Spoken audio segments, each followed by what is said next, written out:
While he is finished, your family needs you today to be a real person. And that is the point of this video, to get into the discussion around the big, beautiful bill, while you don't understand that judge denies Sean Combs' request to leave jail on bail. And the reason that he did it in part was because of the violence of Sean Combs. You have celebrated a man that one thing that came out in this trial is he's an absolutely awful person. So you celebrating an awful person on a day where you're supposed to be protecting your family, whether you are a husband or a wife, because you have built yourself out of Play-Doh and kid games, out of cotton candy and old ass banana peels.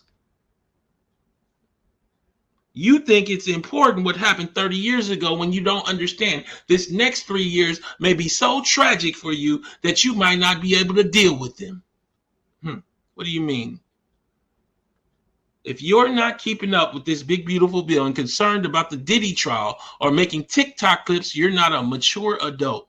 The bill is on a razor's edge, and it changes everything, particularly for American descendants of slavery, Black Americans that live inside of America without large wealth transfers.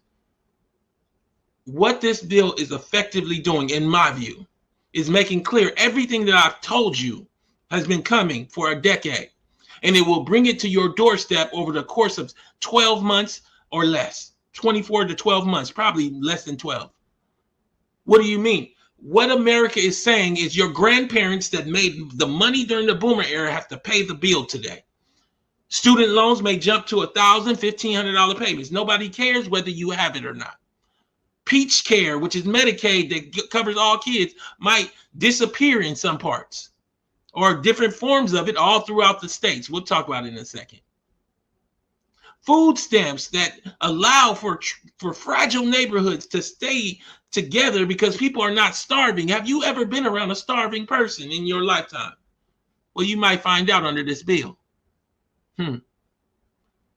You have a handful of GOP holdouts, and I don't celebrate them for being holdouts, that now looks like they've kind of switched, and he's close enough to getting this bill passed, and you are not following this bill with the seriousness, with the attention that you following Diddy's verdict. Can we talk today? The effort it takes to stand outside with this goofy sign as a grown 30 to 40-year-old man is absolutely insane. Now, in addition, we don't have clear evidence whether he paying people. You remember he wanted to do, meaning Diddy, he wanted to do a whole social media campaign. Is you know where this bill is coming from.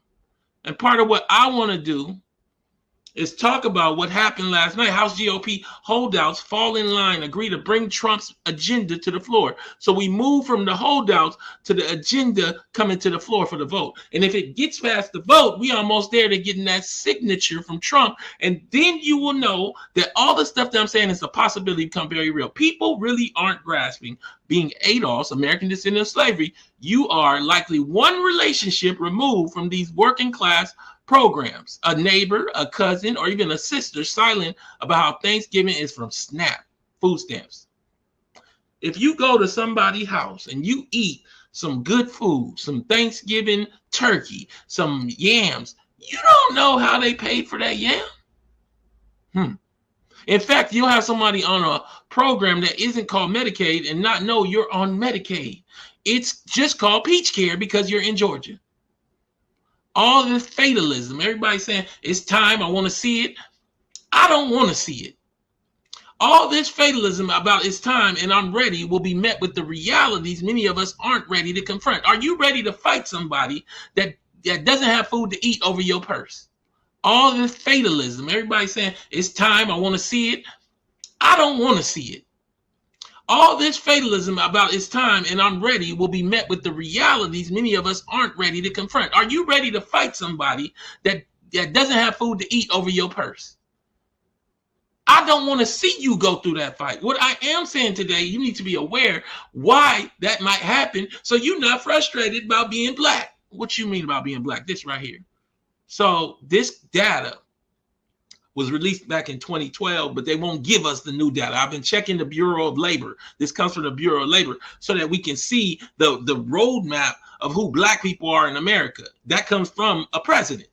So Trump isn't giving us data. He's giving us cuts. But what we can discern, because I don't think it changed all that much in this last decade, might have actually become worse as boomers retired and weren't replaced with anything but gig works. So you had a retiring boomer group that had been given GIVEN access to very, very good jobs, replaced with gig working, working class, working age people in the Black American society. So then a lot of these numbers are probably worse. They just won't tell us. The average Black household contains 2.5 people. So the numbers I give you actually count for 2.5 people, not one person, not 2 people, 2.5 people. In addition, Black households averaged 1.5 owned vehicles. What are the numbers? What are you talking about? I'm talking about this chart right here. So you guys are here in America, and for you to understand why the Big Beautiful Bill is important, you have to understand who ADOS Black people are. Just because you Black don't mean you know who Black people are. And many, I would say damn near all of y'all that ain't really been watching this show don't know who Black people are. I'm talking about in terms of how the economics say who you are. You ain't gonna get no inheritance, because nearly nothing. None of y'all gonna get nothing. Inheritance is a key moment in life, including in life gifts from the boomers, because the society gave that age bracket, unlike anything we've ever seen in the history of this nation, wealth, and then cut it off for people that came after that. So let's look at income, though. Well, when you look at the income chart and distribution for Black households, 2.5 people, what you find is that the big blue lines really cut off at 37.4, and then you can add it at 62.5. Almost all of the households are below $62,000. What do I mean? Let me show it to you in numbers. 62,499. So less than 12.5, 60 to 62,499. If you look at the numbers, 58, 88. Let me say it again. The 2 and the 3, the 1 and the 7. What are we at? 58. 58% of Black households, but at 2.5 people, below $38,000. But if you add another 20, you at 78. 78% of the Black folks, roughly, you can do the real numbers, households, 2.5 people, below $62,000. Okay, well, when we go up to 87, we capture another whole 11%. We get all the way to 89% of the Black households below 87, 2.5 people working, 87.4, or 2.5 people, let me say, because it might be a child in there. Might be 1.5 workers, how they count it. But it's 2.5 people living on 87.4. 89% of Black folks. Let me say it again. 2.5 folks living on $87,000, bringing in $87,000 in the household. May even be 2 workers, maybe 1.5 workers, depending on how they count it. And they live. How do you think they live? They live on programs and aid that they don't know. If you're not getting food stamps, you might be getting an after-school program, and you don't know that without that program, you ain't gonna be able to work. Let's not talk about transit. Let's go back to the Clinton Welfare Act and the work requirements in the Clinton Welfare Act. And what we find in that Clinton Welfare Act is that when they cut welfare, they use work requirements, but work requirements only were able to be used as a weapon because they had cut transit where Black folks couldn't get to the jobs that were required to have the welfare. Come on. Then you got Black folks talking about how Black people need to earn more money. Look at these numbers. All these probably were boomers who rose through the initiatives that came out of civil rights, and they all retired. It's very few. It's less than this now. They won't tell us, but I know it's less. When you look at Black folks that are above, and I cut it off a little bit, but you can see the 8.08, 0.06, 0.05, 0.03, 0% in this.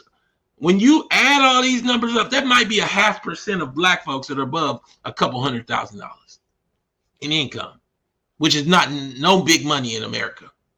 So this is a group where 89% of the families collectively make less than $89,000. Well, that helps us now to understand how everybody in the group needs programs. Whether you understand it or not, whether you understand that you might not get SNAP, but you get an after-school program, you need programs. Whether you understand it or not, your sister is on a program. Y'all just don't have a serious relationship to talk about how she feed herself.